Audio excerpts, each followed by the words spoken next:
Well, the reason I say starting a company is like eating glass and staring at the abyss is that in order to make a company successful, it requires doing a lot of painful work that is not fun, working very long hours, and then maybe your company survives, maybe it does not. And the vast majority of startups fail. So that's why, that's the eating glass and staring at the abyss is starting a company. Lots of hard work followed by death is usually what happens when people start companies.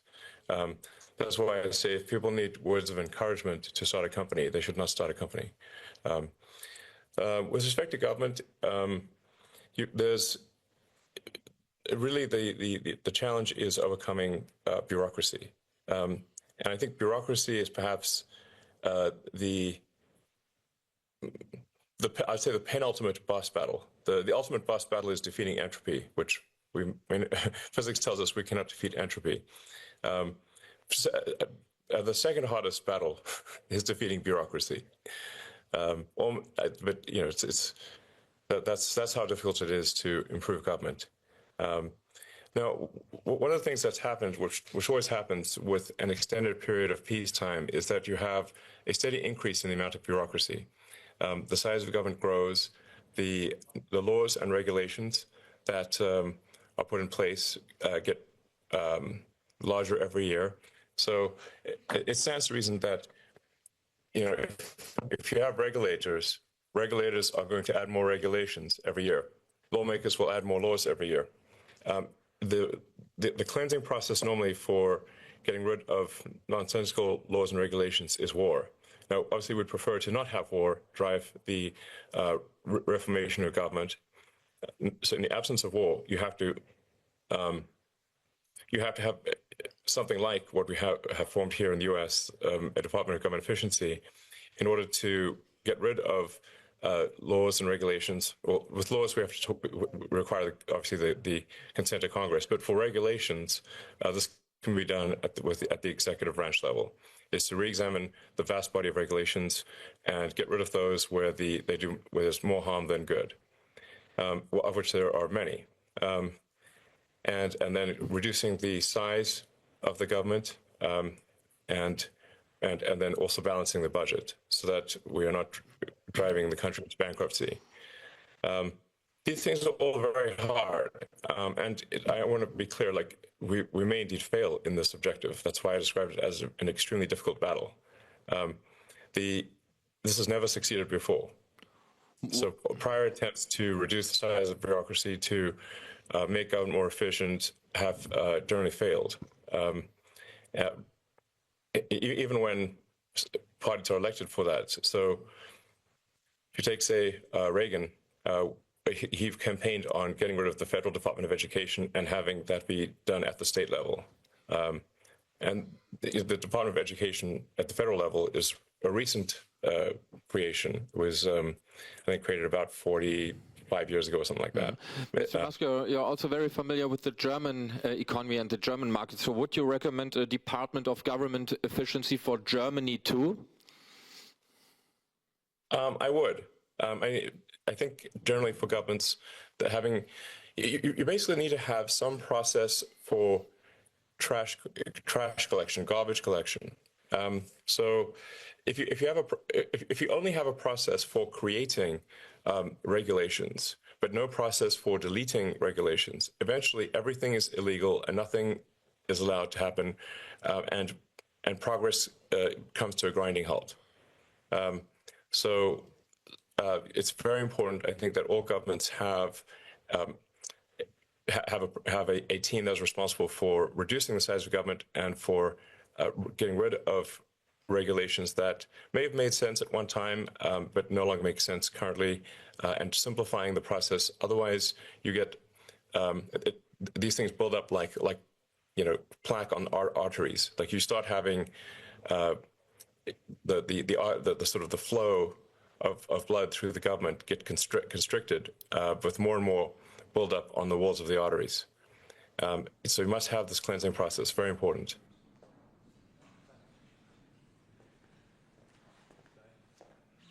Well, I think President Trump likes to get things done, and he's not looking to punish countries or to do things that are economically insane.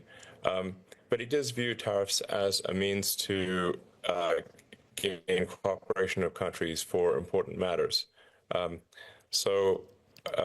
obviously, if countries have implemented asymmetric tariffs where they are taxing the import of American goods while America does not tax the import of their goods, then we have an imbalance. So what I suspect you will see is that President Trump will be will want to, for countries that have asymmetric tariff barriers, and it could be either tariff or regulatory barriers that, which are basically any restraint of trade, then the President Trump will want to take action to stop the restraint of trade and ensure that there is a fair and level playing field for American companies and companies in Europe or China or wherever the case may be. So that's my guess. My sense of it is that there needs to be he's simply looking for a fair and level playing field. Yeah. Well, first of all, I think actually Tesla would have existed without if the AfD hadn't been in power, we would still have put the factory in Berlin. I'm generally against government incentives that distort markets, and there tend to be a lot of government tariffs and incentives and penalties that distort markets. So that's now if those things are put in place by others, then we obviously must take advantage of them, or Tesla is at a competitive disadvantage. But the reason that I'm in favor of AfD is that there's some fundamental things that must happen without which I'm concerned that Germany will fail, which is that there have to be sensible controls on immigration. There has to be if there are criminals in Germany who are committing crimes and hurting people in Germany, they must be deported, and that's not happening. Then there must also be freedom of speech such that the people know what the truth is. Otherwise, they cannot make an informed decision. So if you do not have freedom of speech, you cannot be a democracy, because the public cannot make an informed decision about their vote if there is not freedom of information. So in Germany right now, there are draconian rules against freedom of expression, where even insulting a politician can get you prison time, which is insane. So I like the fact that the AfD is in favor of freedom of speech. I like that the AfD is in favor of sensible immigration policies and deportation of criminals. And I like the generally libertarian policies of the AfD. Well, it is obviously easy to strawman my statement, which is what he's done, to say that that we should flip from entirely where we sort of torture young children in Germany with nothing but guilt, to saying, oh, we should completely ignore the sins of Nazi Germany. I've said obviously neither of those things. What I've said is that we should not be torturing children in Germany and telling them that Germany is the worst country in the world, and that is all they are taught. And they are taught nothing about, the great things that Germany has done in the past, Germany cannot be defined, and children whose great grandparents may not have even been Nazis. Are told that Germany is the worst country that has ever existed on the face of the earth, and they must live with nothing but guilt and shame. This is wrong. This is wrong. This is not what I'm not saying is that Nazism should be ignored. I've never said that. But I am saying that the tremendous cultural history of Germany is incredible. If you think of the great philosophers, the great composers, the incredible contributions in terms of engineering and science that Germany has made, including for those of Jewish people in Germany, who have, Einstein, good example. These things should be celebrated, not to the exclusion of Nazism, not to ignore it, but but not to say that this is all Germany is about is absurd and false. Okay. And so people should be proud of the great things that Germany has done, proud of that Germany is an ancient nation, thousands of years old, that was one of the few nations to actually resist incorporation into the Roman Empire. So you go back 2,000 years ago, even Rome could not defeat Germany. Rome was the most powerful empire in the world at the time, but could not defeat Germany. They gave up. So one simply needs to understand the full context of German history, the great things as well as the terrible things. You know, when you look at, say, America, like what happened to the native people of America? Where are they? What happened to the native people of Judea before the Jewish people got there? Where are they? So at some point, things cannot be simply about terrible things that have been done. The terrible things must be learned, but also the good things. Well, I mean, this is simply, I mean, you know, we're going from like deep philosophical and political issues to trivia of the week. This is there are a lot of very smart, very motivated engineers in China. So you should expect that China will come up with many great things, and they have come up with many great things.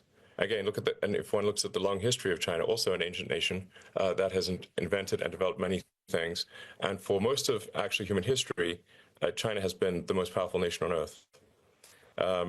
So, you know, I think particularly from, say, the position of people in China, they simply view China's ascendancy as resuming the normal sort of place in history, which is the most powerful country on earth. And so you can expect that they will do many great things, DeepSeek being one of them. But that is simply a result of the immense amount of talent in China. That is very impressive. But it's not. Is it some sort of complete revolution in AI? No, it is not. The XAI and others will soon be releasing models that are better than DeepSeek. Well, as you know, Europe actually has more bureaucracy than. Wait, can you guys look? Okay, connection still looks good. Europe actually has more bureaucracy than the US does because you don't just have the provincial and sort of national level, you also have the EU on top of that. And to be totally frank, EU headquarters in Brussels is essentially a giant cathedral to bureaucracy. So if one wishes to visit the Grand Cathedral of Bureaucracy, visit EU headquarters in Brussels. I do think that Europe probably needs government efficiency more than the US does, and this needs to happen at the country level and at the EU level. And actually, I think the job is more difficult in Europe than it is in the US. You know, I think overregulation has inhibited a tremendous amount of progress and innovation in Europe. And if I call it the sort of the slow strangulation by overregulation, because it's a slow strangulation because it's not like at any one moment you feel like this is it, but the noose around the neck just gets a little tighter every year, and eventually you know it's going to kill Europe. So there must be, in my opinion, immediate action to reduce regulation at the EU level, at the country level, and at the local level.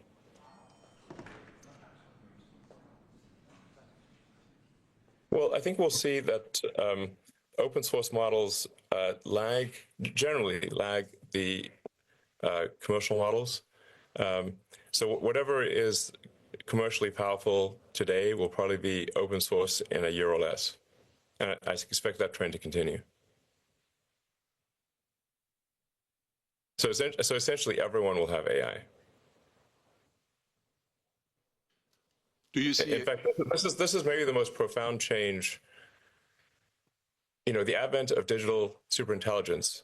If you stand back and say, like, from 1,000 years ago, sorry, a thousand years from now, what will historians, well, assuming they're even human at that point, not computers, what will historians regard as the most important thing, or the most important milestones in history? One of those fundamental milestones will be the advent of digital superintelligence, no question. They will long ago have forgotten who's in charge of which country, or that will be a minor by comparison with the advent of digital superintelligence. I think also the humanity becoming a multi-planet civilization would also fit on that list, because I think that fits on the list. I mean, one could say, like, looking at from a very broad standpoint, of a very high level, look at, say, what are milestones that would perhaps be in the top 10 from the general standpoint of evolution in general. You'd say, like, there would be single-celled life, multicellular life, differentiation into plants and animals, life going from ocean to land, mammals,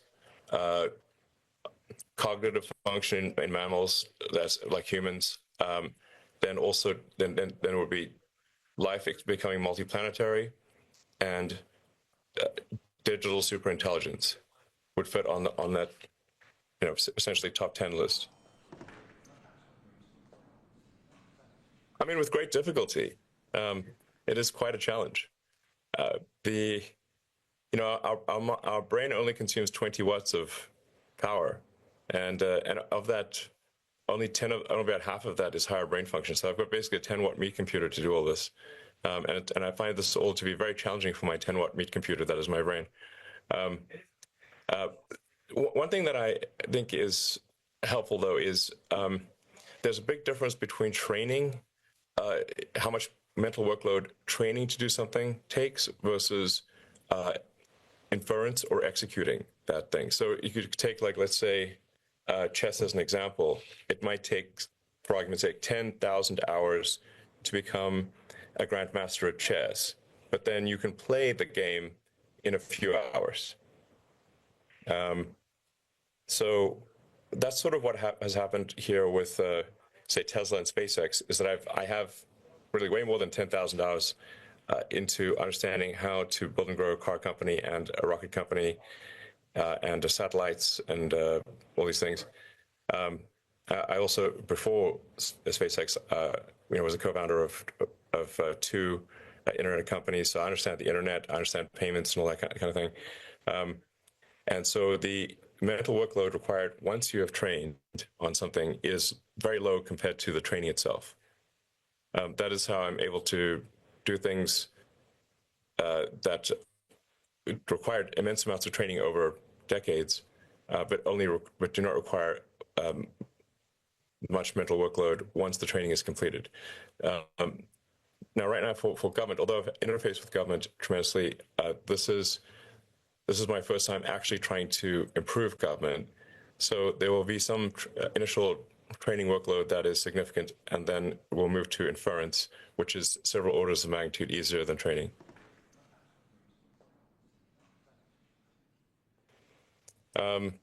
I've not put in a bid for TikTok, and I don't have any plans for what would I do if I had TikTok. I mean, I guess I would look at the algorithm and try to decide, how harmful or useful is this algorithm, and what can we do to shift the algorithm to be more productive, and ultimately be beneficial to humanity. We should just generally lean in the direction of something which is more beneficial than more harmful. I don't use TikTok personally, so I'm not that familiar with it. I've just seen, just see the videos occasionally appearing on X, or people show me something. But I'm not chomping at the bit to acquire TikTok. I don't know acquire companies in general. It's quite rare. Acquiring Twitter now called X, was highly unusual. I usually build companies from scratch, and the reason I acquired Twitter, which is what I said at the time, which is that it was important for to preserve freedom of speech in America and to the extent we are legally allowed to in the rest of the world. It was. I felt like acquiring Twitter would be an important, productive step for the future of humanity. And even though it's really quite painful and has been very difficult, it was I think nonetheless important to do so. I don't know if the same logic applies to TikTok, but so I'm not gonna I don't acquire things just for economic reasons. And so it's not clear to me what the purpose of acquiring TikTok would be apart from economics.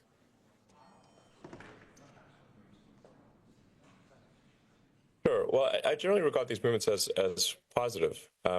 So, and this whole definition of what is right, what is sort of a right wing, what is left wing, this whole thing has shifted over time.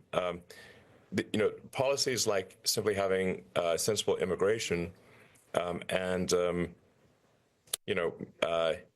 sensible government spending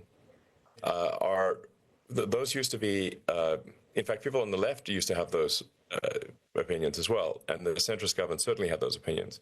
So, what we've seen in the media is a defining things that used to be centrist to center left, such as a sensible immigration policy, as somehow far right, which is absurd and false, because really far right should refer to extremely fascist situations. Like far right should refer to electing regimes that want to launch wars or genocides or something like that. That's what that far right is supposed to mean. Far right is not supposed to mean a sensible immigration policy.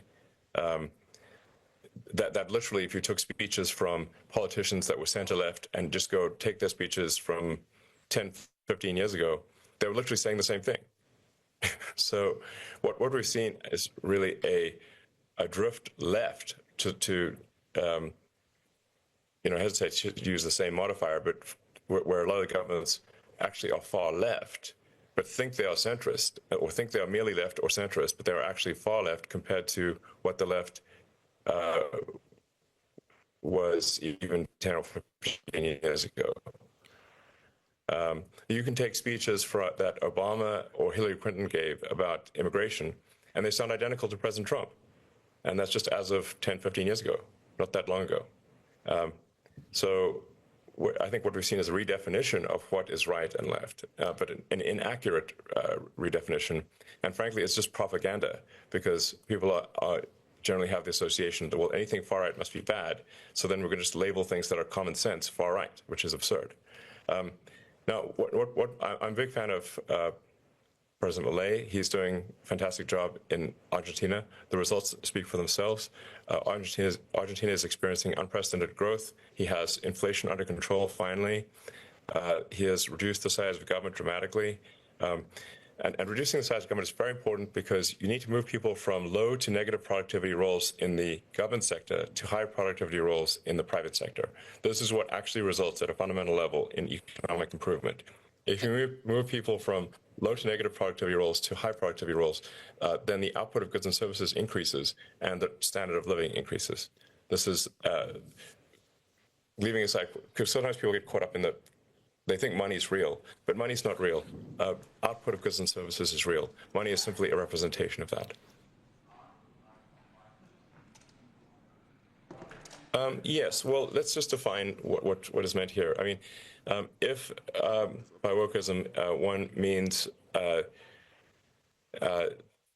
just like racism on the basis of sex and gender and other matters, which DEI is simply racism rebranded, then yes, I'm against racism and sexism, no matter who it's directed against. It is entirely possible to be racist against white people or black people or Asians or anyone else, and we should really accept no racism or sexism in any form, no matter what it's called, DEI and wokeism essentially advocate racism and sexism. That is wrong. They're also anti-meritocratic. So we should really, in my view, have a meritocratic society where people succeed as a function of their abilities and how hard they work. That should be the only way that people succeed, not through some arbitrary measures that are discriminatory. So we need a meritocratic society, and we need freedom of speech. And freedom of speech is only relevant if people are allowed, if people you don't like are allowed to say things you don't like. That is the only time freedom of speech is relevant.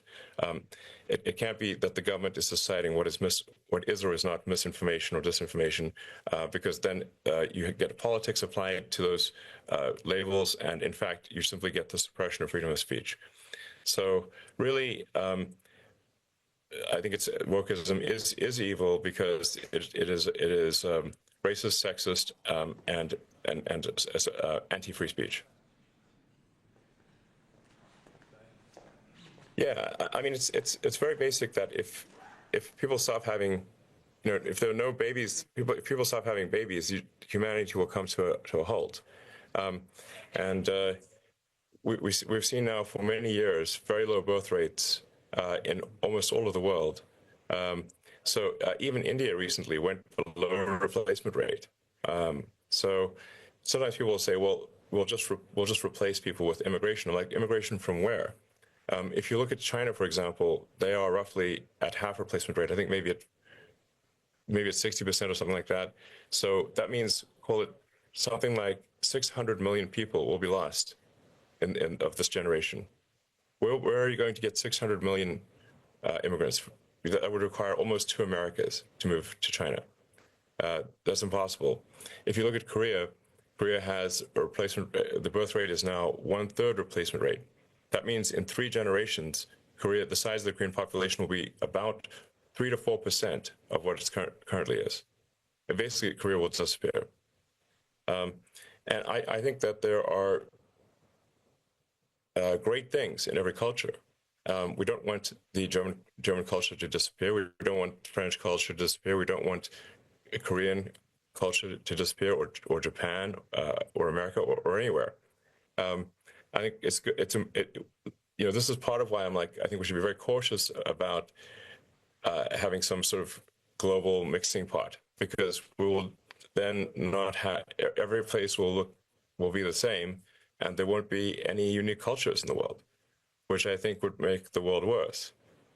So I think we need to preserve these country cultures, and that's the future that I think is better. I think that most people would agree is better. We should not have cultures disappear.